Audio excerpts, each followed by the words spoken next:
कि क्या बताऊं कि क्या मदीना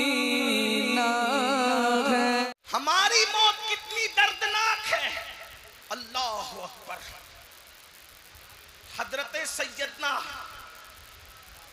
अब्दुल्ला इब्ने अम्र इब्ने आस इरशाद फरमाते हैं, अब्दुल्ला इब्ने अम्र इब्ने आस इरशाद फरमाते हैं कि मैंने अपने बाबा सैयदना अम्र इब्ने आस से पूछा कि बाबा, जब किसी इंसान को मौत आती है तो कैसी होती?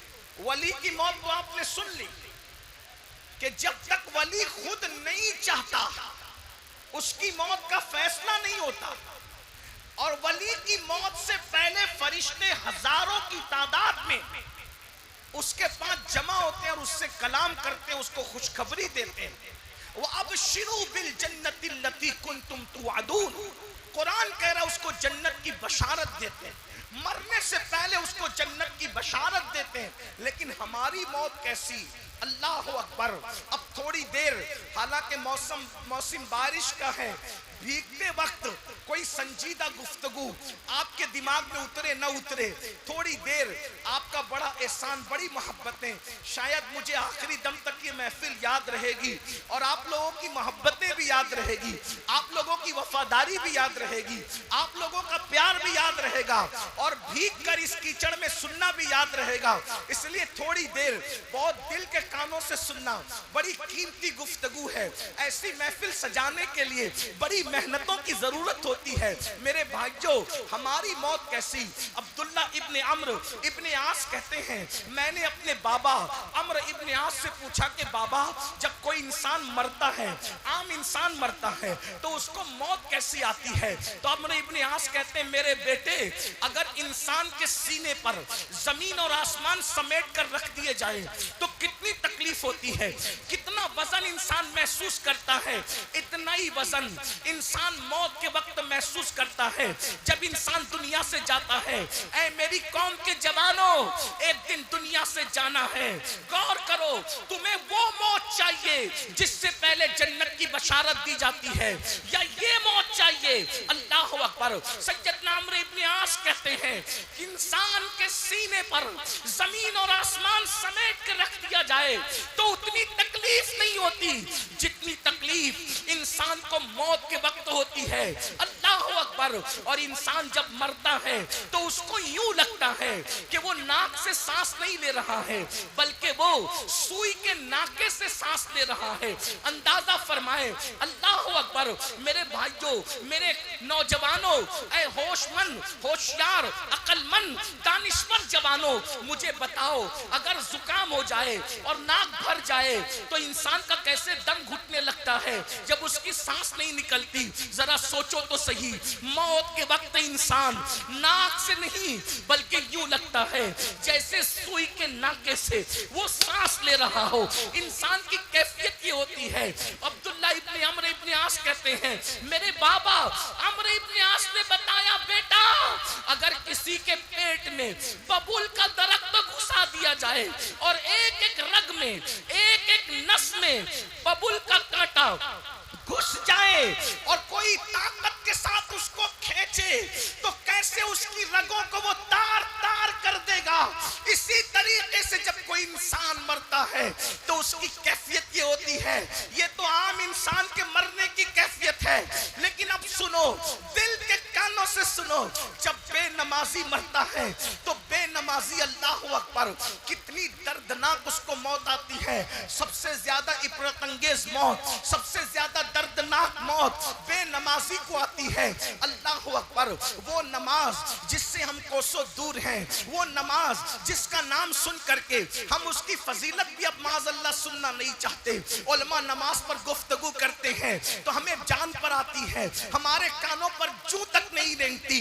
ऐ मेरे आका अलैहिस्सलाम के दीवानों, मुस्तफा जाने रहमत के गुलामों, वलियों के नाम पे जान देने की बात करने वालों, एक दिन मौत तुमको भी आना है, एक दिन मौत हमें भी इंशाअल्लाह आने वाली है। मौत की तलवार हमारे सरों पे लटक रही है। मेरे जवानों, फरमाया गया सबसे ज्यादा दर्दनाक और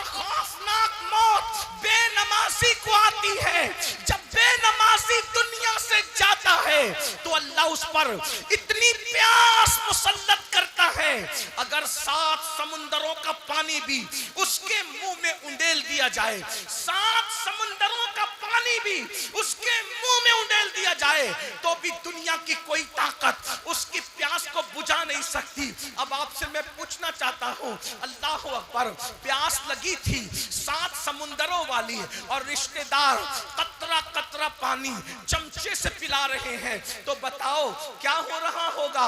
आपको तजुर्बा होगा, जब प्यास ज्यादा लगती है और कम पानी पिलाया जाए तो प्यास बुझती नहीं है बल्कि प्यास और बढ़ती चली जाती है। मुसलमानों जरा सोचो तो सही, जरा तवज्जो तो करो।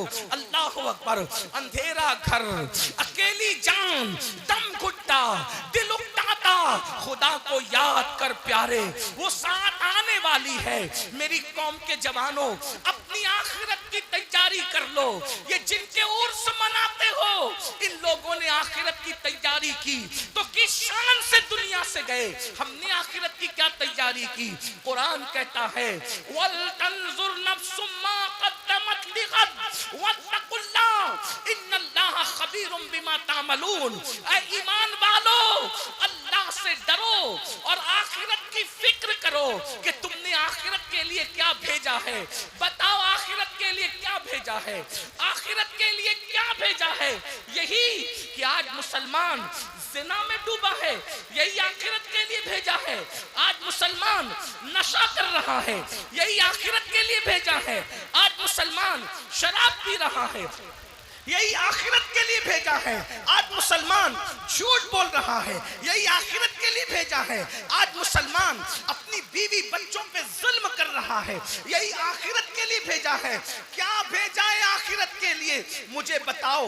अल्लाह अकबर, आज तो हाल ये हो गया, जिना की फिल्में देखकर, जिना की तस्वीरें देखकर, गंदी पिक्चरें देखकर आज 16-16, 17-17 साल के लड़के और लड़कियां जिना की तरफ बतौर फैशन बढ़ रहे हैं। अल्लाह अकबर, एक वो दौर था जब जिना का नाम मुसलमान सुनता था तो उसके बदन के रोंगटे खड़े हो जाते थे। या अल्लाह, ये किस गुनाह का नाम आया है? या अल्लाह, ये किस पाप का नाम आया है? लेकिन अफसोस, गंदी फिल्मों ने, गंदी पिक्चरों ने, गंदी नाविलों ने, गंदे माहौल ने, गंदे फैशन की गंदी तहजीब ने आज मेरी कौम के उन जवानों को जिना के दरवाजे पर पहुंचा दिया है। वो जवान जिसके बारे में इकबाल ने कहा था, उकाबी रूह जब बेदार होती है जवानों में, नजर आती है उनको अपनी मंजिल आसमानों में। नहीं तेरा नशेमन कसरे सुल्तानी के गुंबद पर तू शाही है, बसेरा कर पहाड़ों की चट्टानों में। ऐ मेरी कौम के शाहीन सिफत जवानों, तुम मोहम्मद अरबी के सिपा हो, तुम मोहम्मद अरबी के जवान हो, तुम मोहम्मद रसूलुल्लाह के गुलाम हो। तुम कव्वे नहीं हो, तुम चिड़िया नहीं हो कि गुनाहों की गंदगी पे बैठो। तुम मोहम्मद रसूलुल्लाह के उकाब हो, उकाब। अल्लाह ने तुम्हें जमीन पे पाप के लिए नहीं भेजा, अल्लाह ने जमीन पे तुम्हें पाप का खात्मा करने के लिए भेजा। मेरे भाई, तू ही था जिसने इस्लाम के लिए दरियाओं पे कश्तियां जलाई थी। तू ही था जिसने बैतुल मुकद्दस में इस्लाम का परचम लहराया था। अरे तू ही था जिसने अल्लाह अकबर दुनिया में इंकलाब पैदा किया था। मगर हाय मेरे जवान, आज तुझे क्या हो गया? तू गानों की दहलीज पर ईमान का सौदा करने लगा, तू फिल्मों की दहलीज पर ईमान का सौदा करने लगा। मस्जिद मर्सिया खाहे कि नमाजी न रहे। मेरे भाई, तूने तो सहराओं में नमाजें अदा की थी, तूने तो गिरजाओं को मस्जिद बनाया था। इकबाल ही ने तो कहा है, दी अज़ाने कभी यूरोप के कलीसाओं में, दी अज़ाने कभी यूरोप के कलीसाओं में और अफ्रीका के तपते हुए सहराओं में। दश्त तो दश्त है, दरिया भी ना छोड़े हमने, बहरे जुल्मात में दौड़ा दिए घोड़े हम। इकबाल कह रहे हैं कि हमने यूरोप के कलीसाओं में अजान देकर, तवज्जो, इकबाल कह रहे हैं हमने यूरोप के कलीसाओं में अजान देकर उन कलीसाओं में अजान दी, अजान अफ्रीका के सहराओं में अजान दिए। और आज हमारा हाल ये हो गया, अगर हमारे घर में बच्चा पैदा हो, बच्चा, हम अपने बच्चे के कान में अजान देने की औकात और हैसियत नहीं रखते।